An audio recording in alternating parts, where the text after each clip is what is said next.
via la seconda dose, ma da adesso in poi è consigliato per gli over 60.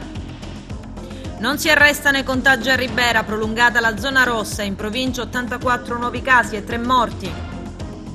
497 posti nella pubblica amministrazione in Sicilia, nuova procedura, assunzioni in 100 giorni. Arrestati per truffa, promettevano posti di lavoro alle poste, a Licata minore spara 2 colpi di pistola a salve vicino ad una scuola.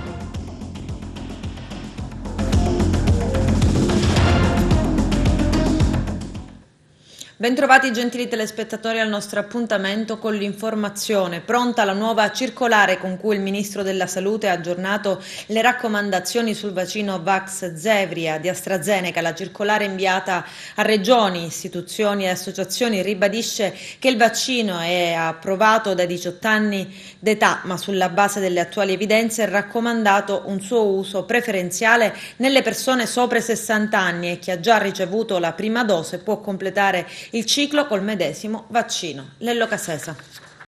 Una doccia fredda è arrivata ieri sera su AstraZeneca da parte dei governi europei che in sintesi hanno scaricato ad ogni Stato sovrano la decisione. L'Unione Europea si è spaccata con alcuni paesi che hanno già imposto restrizioni, i paesi scandinavi, la Germania, la Francia, l'Olanda ed anche il Belgio, e quanti invece non intendono farlo. L'Italia raccomanda, questo è il termine esatto, l'uso di AstraZeneca solo per chi ha più di 60 anni, anche se non sussistono elementi per scoraggiare la seconda dose a quelli che hanno già ricevuto la prima. È stato il Presidente del Consiglio Superiore di Sanità Franco Locatelli a dichiararlo al termine della lunga ed intensa giornata sull'utilizzo del vaccino. Pur riconoscendo i casi eccezionali di trombosi come effetti indesiderati molto rari, l'EMA, l'Agenzia del Farmaco Europea, non aveva in precedenza sconsigliato le somministrazioni per genere o fasce d'età, scaricando la decisione ai singoli Stati in base alle loro esigenze. Ed infatti i ministri della salute dei paesi europei, riuniti subito dopo, non sono riusciti a trovare una linea comune e dunque ogni paese europeo deciderà come riterrà più giusto ed opportuno. Unica raccomandazione unitaria tra tutti i paesi d'Europa è quella di somministrare AstraZeneca sopra i 60 anni, ha dichiarato Roberto Speranza. Si è arrivati a questa conclusione dopo un'analisi approfondita di 62 casi di trombosi cerebrale e 24 dell'addome alla data del 22 marzo, 18 dei quali mortali. L'ente europeo sul farmaco ha imposto all'agenzia anglo-svedese approfonditi studi per capire di più sugli effetti di rischio del suo vaccino, che AstraZeneca dovrà fare attraverso studi di laboratorio sull'effetto dei vaccini e sulla coagulazione, esaminando i dati esistenti con altre dettagliate informazioni. L'Italia dunque ha ritenuto di aggiungersi alla schiera dei paesi che hanno imposto restrizioni, Germania, Spagna e Belgio, decidendo sull'uso del vaccino sopra i 60 anni, la Francia sopra i 55, mentre il Regno Unito, primo in Europa per la somministrazione dei vaccini, offrirà un vaccino diverso alle persone con meno di 30 anni. Dati coronavirus, il bollettino dell'ASP registra 84 nuovi casi in provincia di Agrigento, 3 persone hanno perso la vita, una a Caltabellotta, una a Campobello di Licata, un'altra a Sciacca, portando la città delle Terme a 16 deceduti dall'inizio della diffusione del virus. Sono 7 invece nuovi soggetti ospedalizzati. Le terapie intensive passano da 15 ricoveri ai 13. La Regione dimentica di rinnovare l'ordinanza anti-Covid per 24 ore rientri in Sicilia senza screening. C'è il servizio. La Regione aveva dimenticato di rinnovare l'ordinanza che impone la registrazione al portale Sicilia Coronavirus e lo screening per chi entra in Sicilia. E per un giorno c'è stato il liberi tutti. Chi è entrato durante questo buco tra un provvedimento e l'altro non ha l'obbligo né di registrarsi né di fare la quarantena prevista per 10 giorni per chi non esibisce un tampone molecolare negativo eseguito nelle ultime 48 ore prima della partenza o non vuole sottoporsi a un test antigenico rapido all'arrivo. Attacca Giuseppe Lupo, capogruppo PD all'Ars. La gestione dell'emergenza Covid dice ormai del tutto sfuggita di mano a Musumeci, che invece di prendere atto dei suoi limiti accentra a sé non solo il ruolo di commissario Covid in Sicilia, ma anche quello di assessore ad interim alla salute. ed è stata prorogata fino al 22 aprile la zona rossa a Ribera. Il paese delle arance aveva subito il provvedimento limitativo già il 23 marzo, ma da quella data il numero dei contagi non è di fatto rallentato. In provincia di Agrigento, già Palma di Montechiaro aveva subito una proroga della propria zona rossa. Il presidente della regione, Nello Musumeci, ha istituito altre 2 nuove zone rosse in Sicilia. Si tratta di Codrano, in provincia di Palermo, e Santa Croce Camerina, in provincia di Ragusa. L'ordinanza entrerà in vigore domani 9 aprile e sarà valida fino al 22 aprile compreso. Il provvedimento prevede anche la chiusura delle scuole. È stato chiesto dai sindaci delle città interessate e si è reso necessario a causa di un repentino aumento dei contagi registrati negli ultimi giorni, certificato dalle rispettive ASP.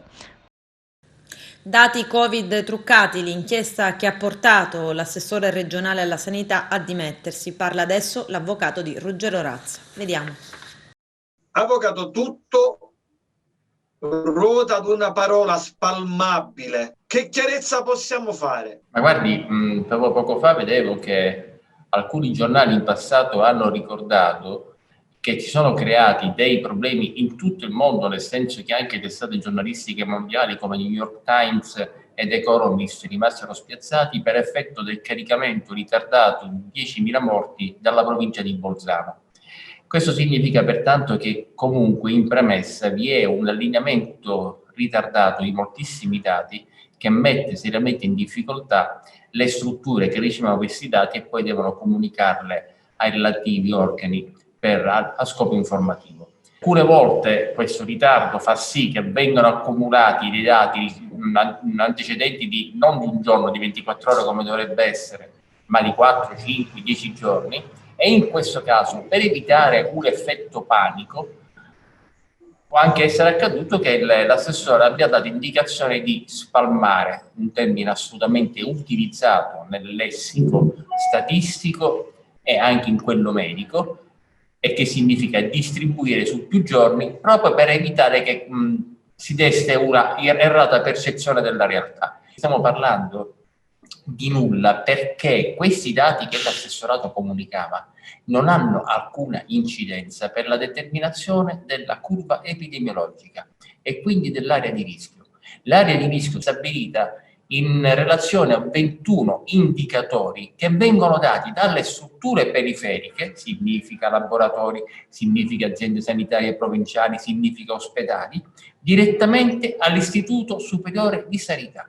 La Regione invece dava altri dati, numero dei morti, numero di tamponi, numero di nuovi malati, solo a livello statistico per quella schermata che vediamo di sera. E come ultima informazione, per quanto riguarda quei 21 coefficienti che servono a stabilire il famoso RT, che tutti quanti abbiamo sentito nominare, e sulla base del quale viene stabilita l'area di rischio, i morti non c'entrano assolutamente nulla. A parer nostro, giornalisticamente si stava operando bene.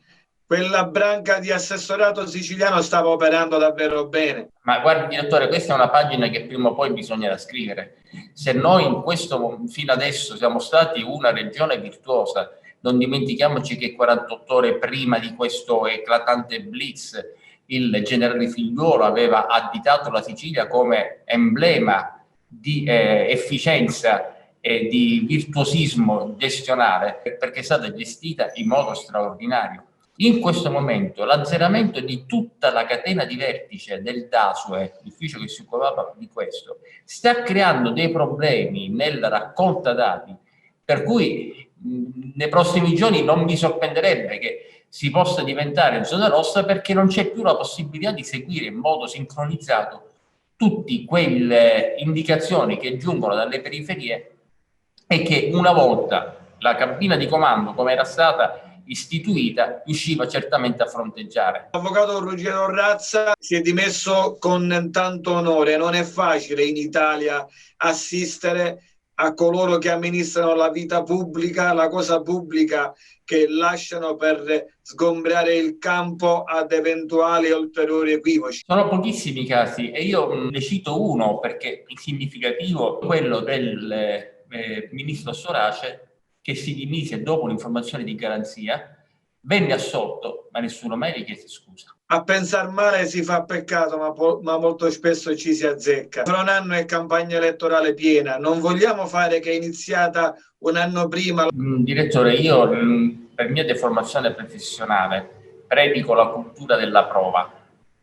Non mi affido a sospetti, non mi affido a congetture. Per quel che mi riguarda, sulla base degli elementi di cui dispongo, se sono stati compiuti degli errori nella ricostruzione tecnica di questa vicenda, sono state compiute delle frettolose considerazioni, ma non ho elementi per dubitare della buona fede di chi ha compiuto questi errori. Sicuramente avrei sperato che fosse maggiormente ponderata, dato l'impatto non solo mediatico, ma anche di natura politica sulla regione siciliana, però non è questo l'elemento in base al quale io possa temere che vi siano chissà che quali regie occulto altro, assolutamente no. A giorni farete qualche conferenza stampa? Dipende, perché noi siamo messi a disposizione adesso della Procura di Palermo. Non abbiamo voluto rispondere alla Procura di Trapani perché non aveva senso quell'invito a comparire e quella richiesta di interrogatorio da parte di chi già si era spogliato della sua competenza. E allora, siccome noi ci rivolgiamo al giudice naturale costituito per legge come la Costituzione ci impone, abbiamo subito detto che avremmo parlato con i magistrati palermitani. Ieri ho ribadito la mia disponibilità a essere interrogati, ora chiaramente dipende dai pubblici ministeri di Palermo se interrogarci subito oppure no. È chiaro che in questo lasso di tempo prima vogliamo capire se ci vogliono sentire, nel qual caso è giusto che noi parliamo prima con loro che con la stampa. Una vicenda del genere, avvocato Trentino, che viene fuori in un momento delicato del genere, che messaggio passa verso l'utente finale, verso il siciliano? Ho potuto verificare alla luce dei commenti che si sono succeduti grande disorientamento, peraltro poi si amplifica una campagna dell'odio in un momento di esasperazione che già sta costringendo i siciliani, non solo i siciliani, ma la popolazione mondiale allo stremo, una condizione di sofferenza economica e anche emotiva, perché oramai c'è l'assoluta incertezza del domani, e quindi la gente ha gioco facile nel cercare un capro espiatorio, un nemico, un avversario, e nel momento in cui un'indagine del genere gliene offre uno sul piatto d'argento, apriti cielo, è chiaro che si sono scatenate le folle non pensanti, quelli che hanno bisogno appunto di avere qualcuno con cui prendersela. Però poi ci sono anche quelli che vogliono invece capire, e devo dire che quelli che vogliono capire di tutte le parti politiche, anche cari amici miei di sinistra anche radicale, alla fine mi hanno manifestato la loro indignazione appena hanno cominciato a comprendere un poco di più quello che era accaduto, appena hanno cominciato ad approfondire la normativa e notato che non c'è nulla, dico assolutamente nulla, di penalmente rilevante.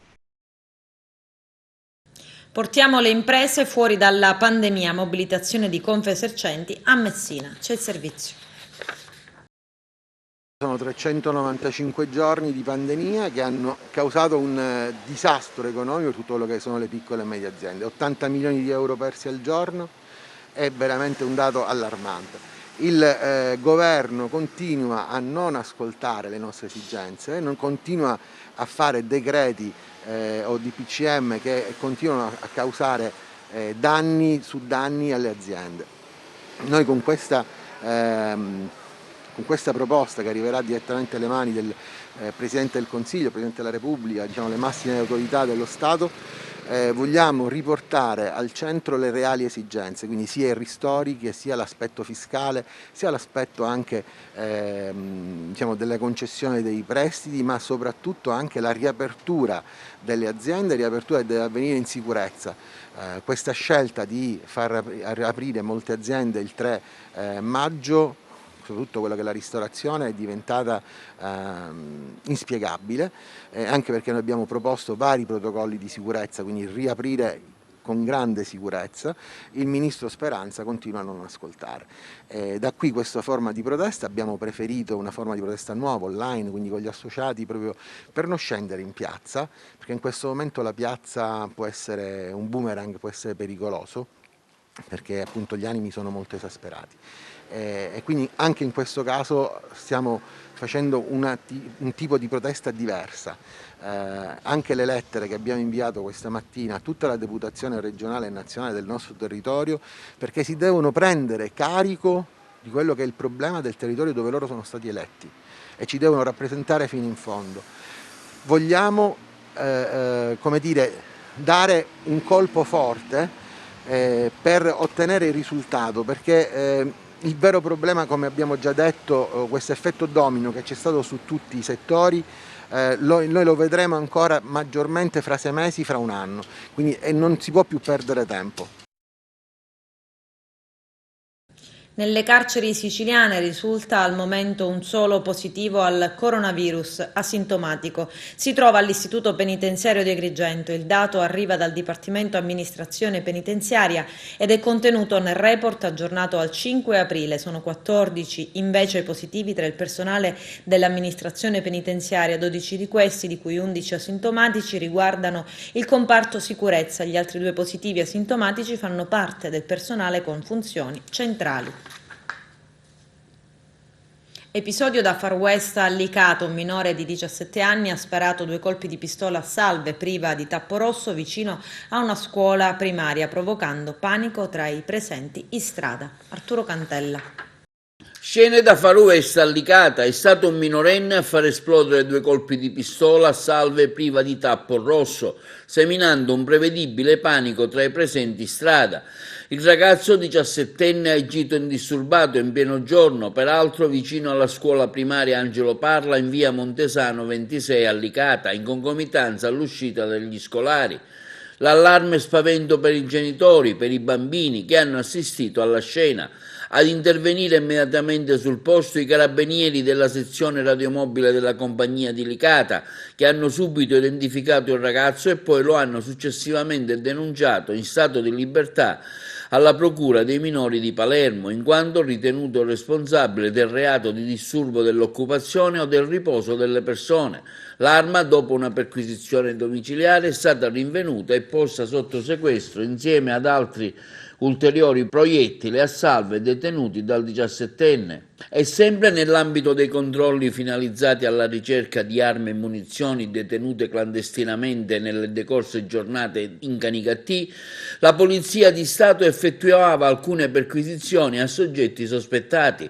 Una di dette perquisizioni, effettuata dagli uomini del commissariato di pubblica sicurezza presso un'abitazione rurale di un 50enne canicattinese, dava esito positivo, in quanto abilmente occultati in un locale dell'abitazione venivano rinvenute circa 70 munizioni per pistola aventi 2 diversi calibri. Il 50enne è stato deferito all'autorità giudiziaria per reato di detenzione illegale di munizioni.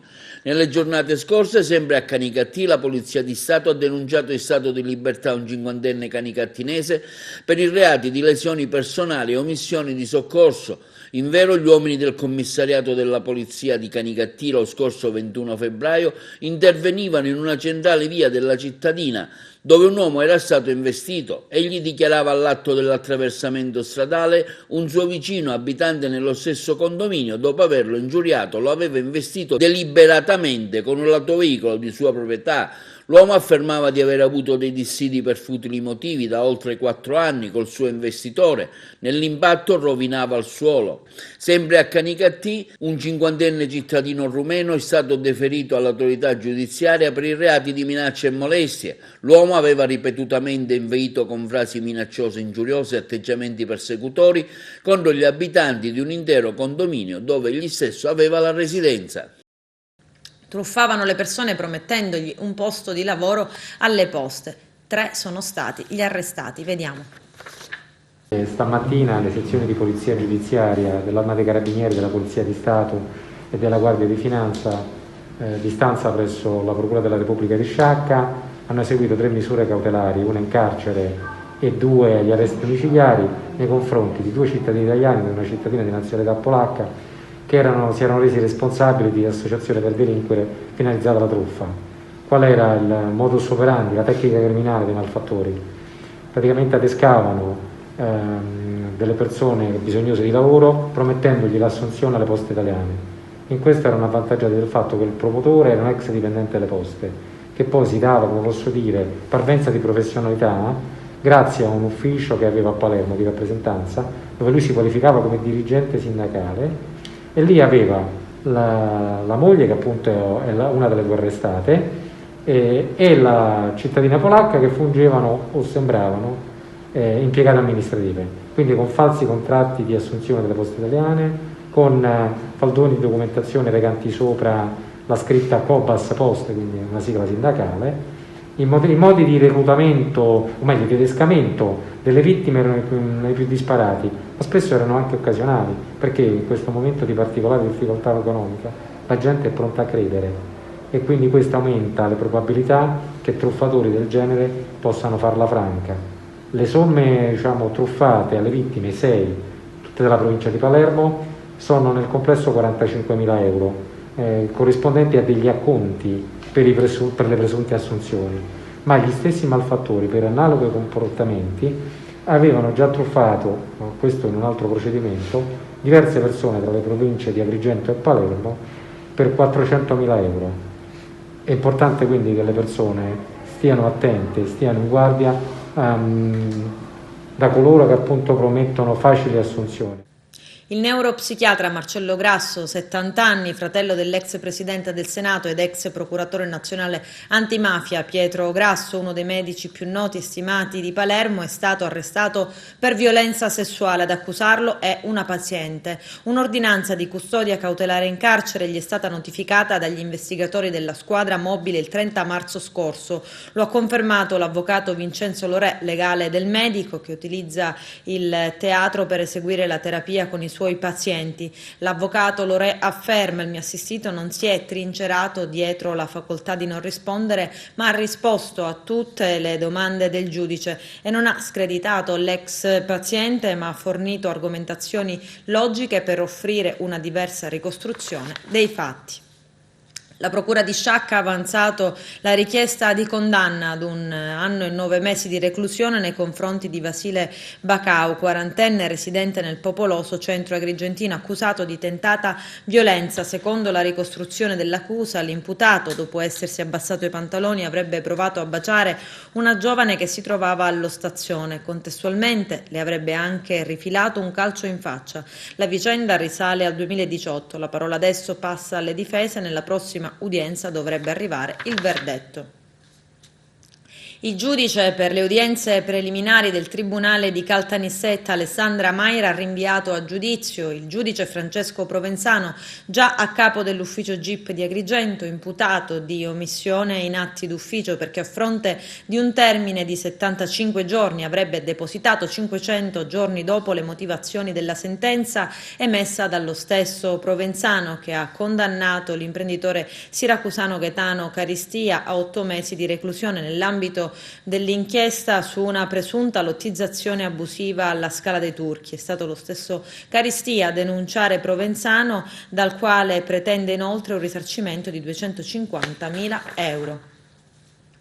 Dopo giorni di annunci e di circo mediatico, la trasmissione della televisione pubblica di Mosca fa sapere che Oleska non è Desirée Pipitone, scomparsa il 1 settembre 2004 a Mazara del Vallo. C'è il servizio.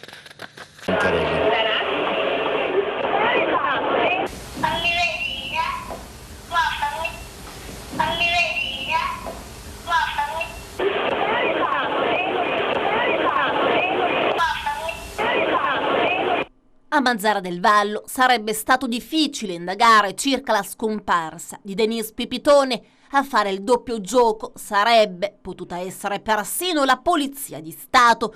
Uno spaccato doloroso, un sasso lanciato sullo stomaco, quello del PM Maria Angioni, fra le prime ad occuparsi del caso oggi tornato sotto le luci della ribalta, probabilmente non per mero caso. Sì, perché quella che 17 anni fa era solo una bambina oggi potrebbe essere una ragazza che cerca disperatamente sua madre, dalla quale è stata sottratta senza neppure rendersene conto, proprio come Olesia, la ventenne russa, recatasi in una trasmissione al primo canale russo, ove fra le lacrime ha chiesto di sua madre, narrando una storia così simile a quella di Denise, e così preservando la privacy sul gruppo sanguigno di Denise e Olesia durante il programma russo. È stato rivelato che il gruppo sanguigno delle due è diverso. I sospetti, le speranze che Olesia fosse Denise svaniscono sfuggono come polvere al vento. Abbiamo, in ogni caso, ritenuto corretto trasmettere nota alla Procura della Repubblica di Marsala,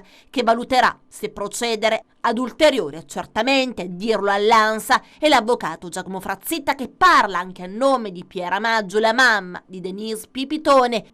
Sembra così chiudersi, con tanto di fiato mozzato, il nuovo ed emblematico caso che ruota attorno a Denise. La ragazza di nome Olesia, che parla russo, somiglia in maniera impressionante a Piera Maggio. Ad accorgersi di lei, una infermiera di Mosca che ricordava la vicenda di 17 anni addietro. Durante la trasmissione in Russia, l'avvocato Giacomo Frazzitta ha avuto diversi momenti di tensione con il conduttore e gli ospiti. Il conduttore stesso avrebbe infatti ritardato il momento della rivelazione del gruppo sanguigno di Olesia.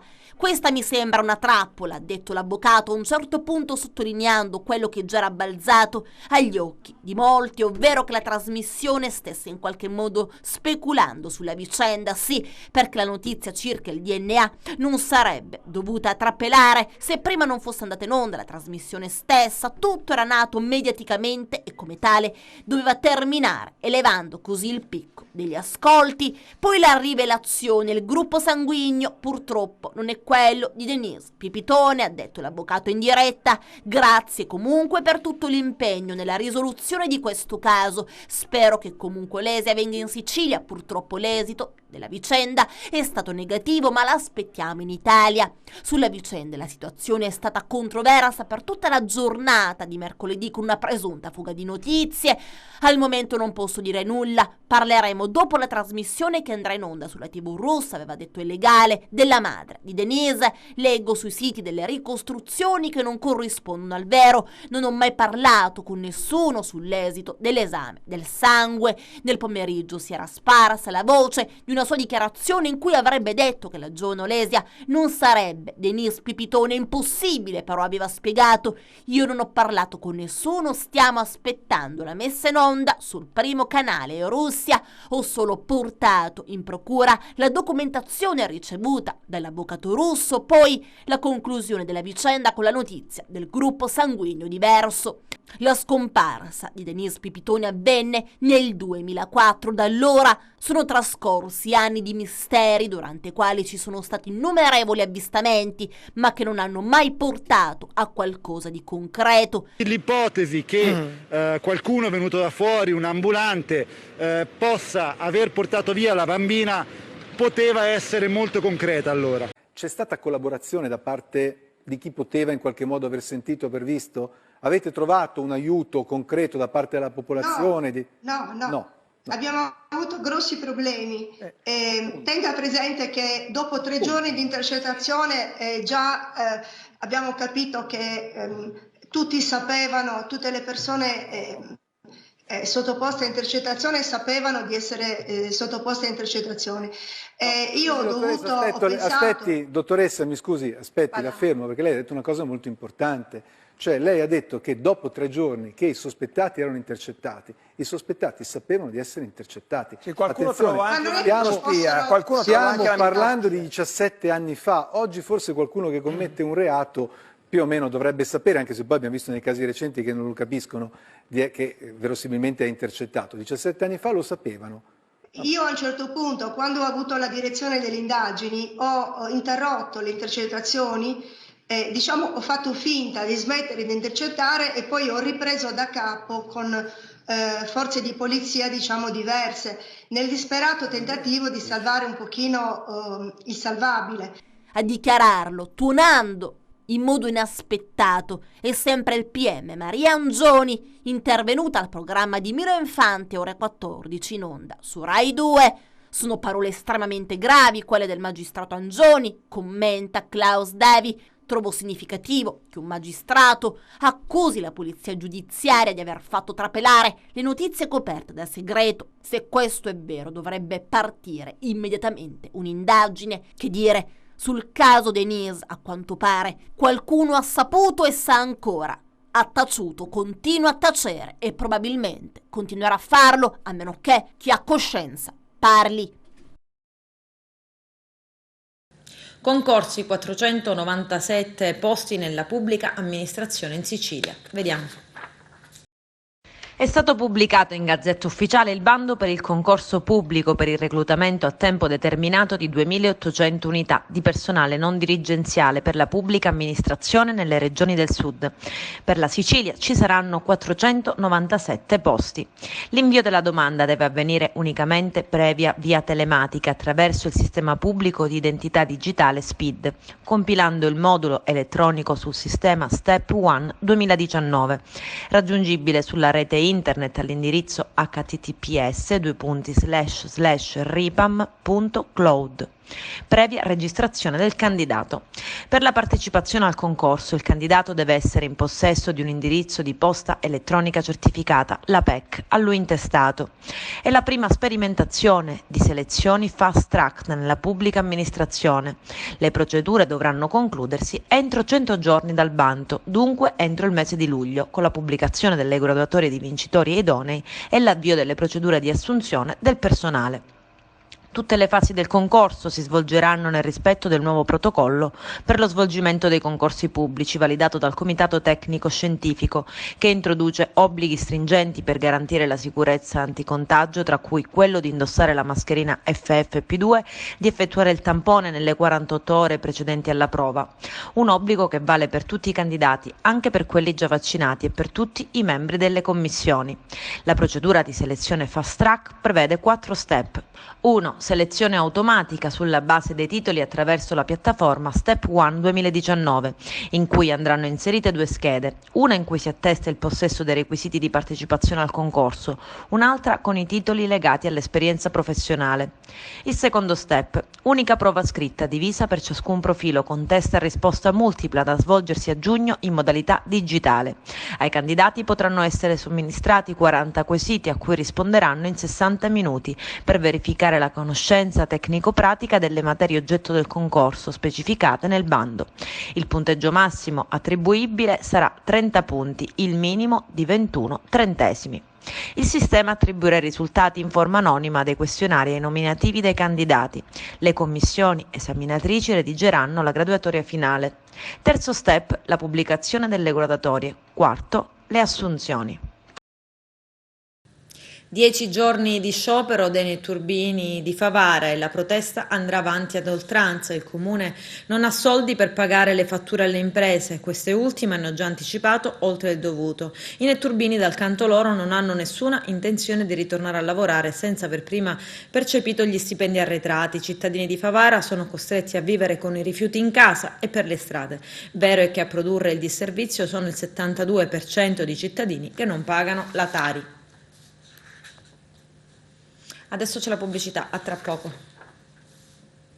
Il medico agrigentino Gerardo Alongi, direttore dell'unità operativa complessa Hospice e Clinica del Dolore dell'ospedale di Agrigento, è stato nominato a capo del coordinamento regionale per le cure palliative e la terapia del dolore. Altri 2 medici agrigentini, Adriana Amalfitano e Salvatore Farrugia, sono adesso parte dello stesso coordinamento.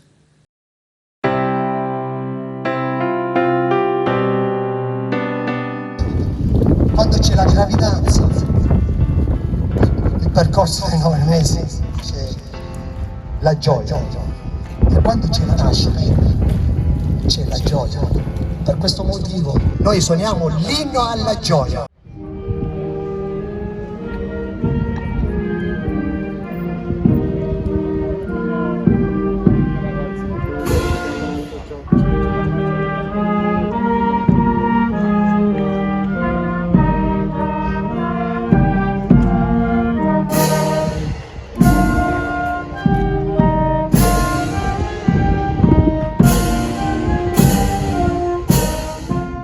Abbiamo fatto tantissimo, non soltanto il comitato civico, tante persone si sono mobilitate appunto. Oggi la cosa che noi non ci piace tantissimo è l'aspettare, troppo tempo atteso, sono passati 18 mesi, quindi le istituzioni dicono sempre che ci sono le risorse, che ci sono i finanziamenti, che partono i lavori per questo punto di nascita, però noi non ci fermiamo, noi il comitato civico andiamo avanti perché non accettiamo questa situazione che ancora ancora oggi tutto è fermo, perché il reparto è stato chiuso dalla sera alla mattina e vogliamo che il reparto venga riaperto dalla sera alla mattina. Questa è una cosa molto importante per il nostro territorio. Abbiamo qua un'utenza di 105.000 utenti, abbiamo 24 comuni con il comprensorio di Medistrette, quindi appunto dobbiamo dare sicurezza appunto alle donne gravide, quindi far nascere i bambini in sicurezza, far nascere i bambini vicino a casa. Le donne gravide hanno anche paura di parlare, di comunicare, perché ovviamente devono essere ricoverate in un ospedale, devono essere ricoverate purtroppo dove? Qua a Sant'Agata si è chiuso.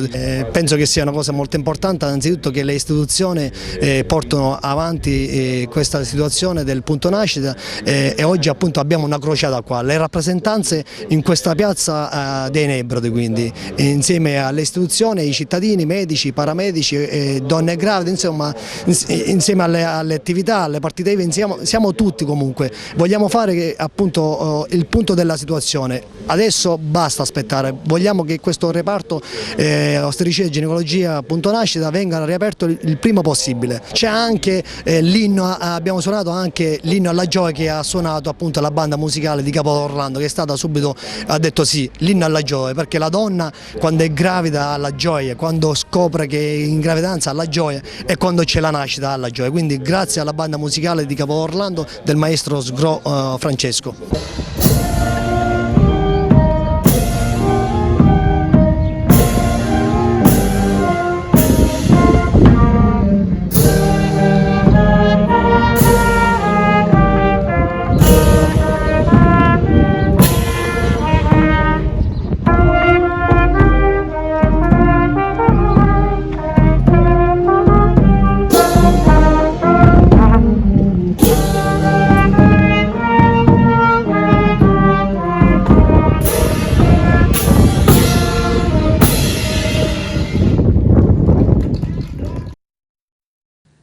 La compagnia dei Figli d'Arte Cuticchio compie 50 anni. I Pupi riabbracceranno il loro pubblico attraverso una rassegna streaming di 10 spettacoli. Vediamo.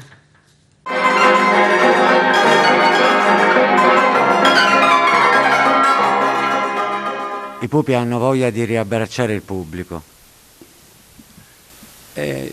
Penso che anche il pubblico ha voglia di abbracciare i Pupi.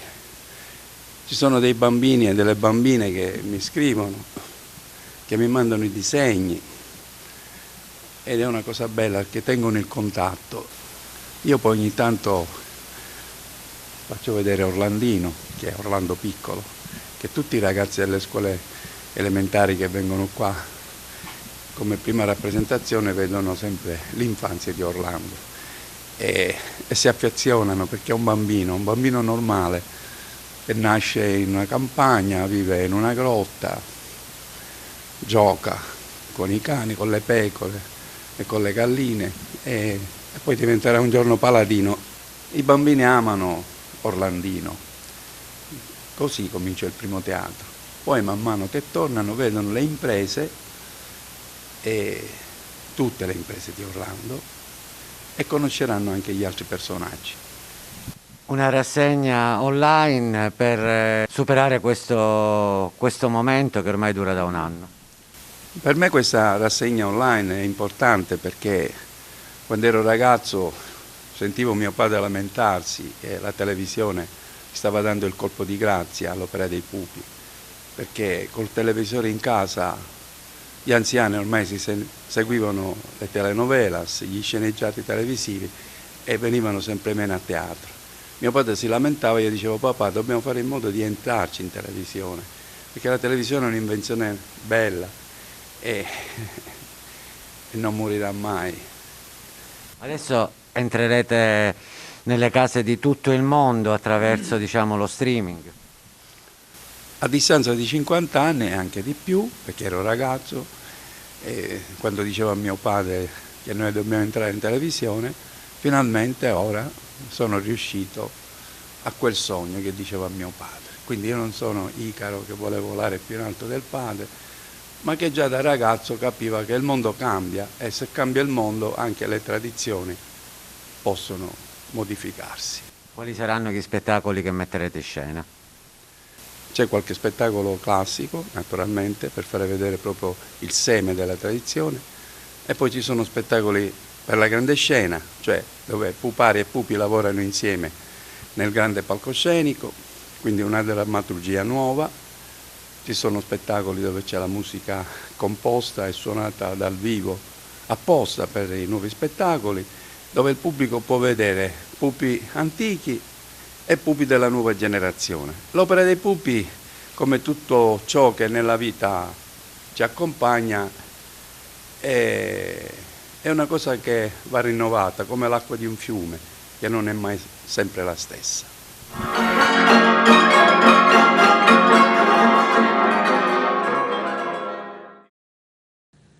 Con questo è tutto, termina qui l'edizione del telegiornale. Grazie per la gentile attenzione e per essere stati con noi. A presto.